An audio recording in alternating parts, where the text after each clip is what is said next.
Hello and welcome to a video covering some underrated but useful items in RuneScape. And I guarantee that you'll find at least one thing useful, and if not, please contact Gloop. I'm completely and mentally stable.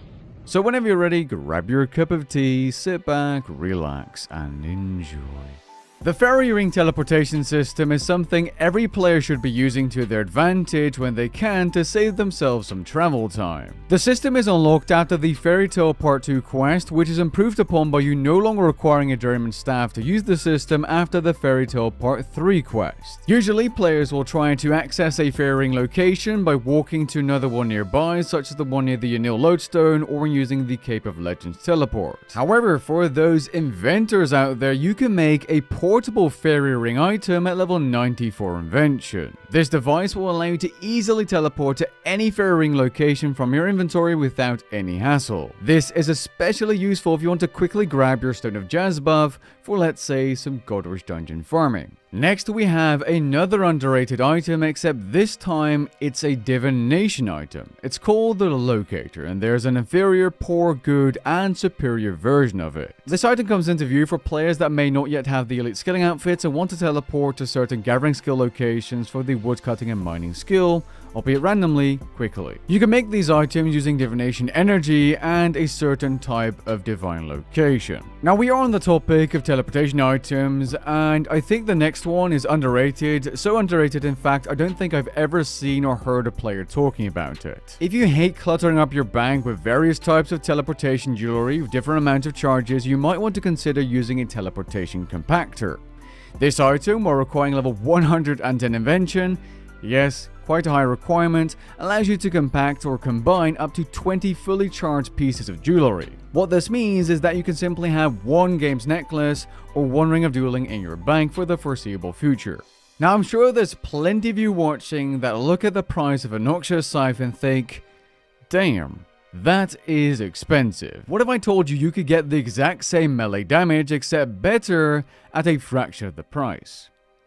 Laniakia's Spear is a tier 82 two-handed melee weapon that has tier 90 damage, with the only caveat being tier 75 accuracy. As long as you make sure you have 100% hit chance, aka accuracy, at your target, this item is equal to, or if the target is poisonable, better than the Noxious Scythe, and only costs 12 million GP.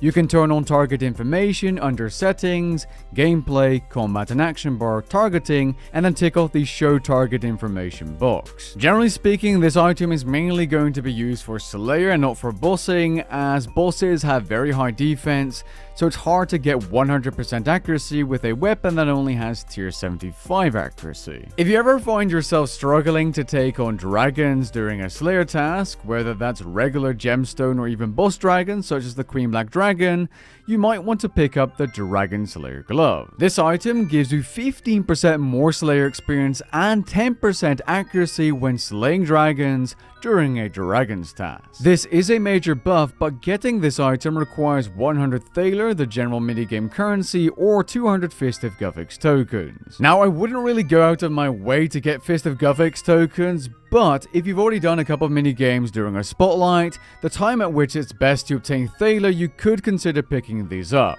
While we're talking about Slayer, depending on what task you're doing, you may want to extend a task you like or speed up a task you dislike. Well, that's where the Headhunter's Thrill or Sacrifice could come in handy. Now, these items are by no means a replacement for high-tier DPS gloves, but could be quite useful for lesser-geared players. High-level players may find significant use out of the Headhunter Sacrifice when farming Slayer points by completing low-level Slayer tasks and then swapping to a high-level Slayer task for their task streak bonus.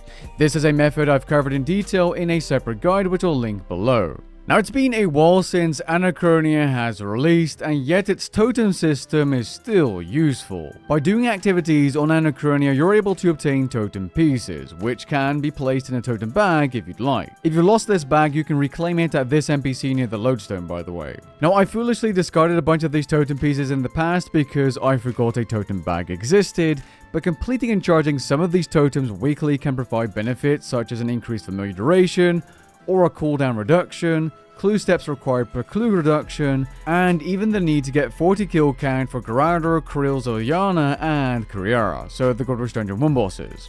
If you're looking to farm those, maybe get that totem. Now, it is worth noting that you need to reactivate these totems weekly. However, with the remoter totem, it's easily done from your base camp. By the way, I don't really suggest grinding these out, as pieces can take a while to get.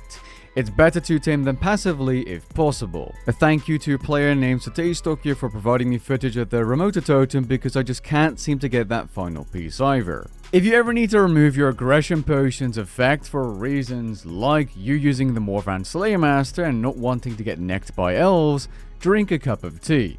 No, really, drink a cup of tea. It removes the aggression potion's effect. Now, you probably already knew that, but the actual underrated item here is an item called the Heated Tea Flask, which provides an infinite source of tea sips. And while this may have an effect on my cup of tea collection in-game, I still want to mention it. The next item is one of the easiest passive buffs you'll ever obtain in-game, and if you aren't using farm totems already, you best get to it. The farm totem, which costs 200 beans a pop, can be placed at pens in your player-owned farm and ranch. Depending on the animals inside, you'll gain a passive perk, such as increased spider damage, including against Araxor, increased barricade duration, extra mining crit chance, and so on. Depending on the perk, you can even increase the effect even more by adding another farm totem to another pen with the exact same animal. It is worth noting that the animals need to be elder before these farm totems work. And those were what I consider to be some of RuneScape's most underrated useful items. I'd like to assume that most players already know about items such as the Psychomatic, Potion Reservoir, and Grasping Rune Pouch. If not, be sure to check those out as well. I hope you enjoyed this video and found it interesting. If you did, leave a like down below and maybe even consider subscribing, and I'll catch you guys in the next one. Peace.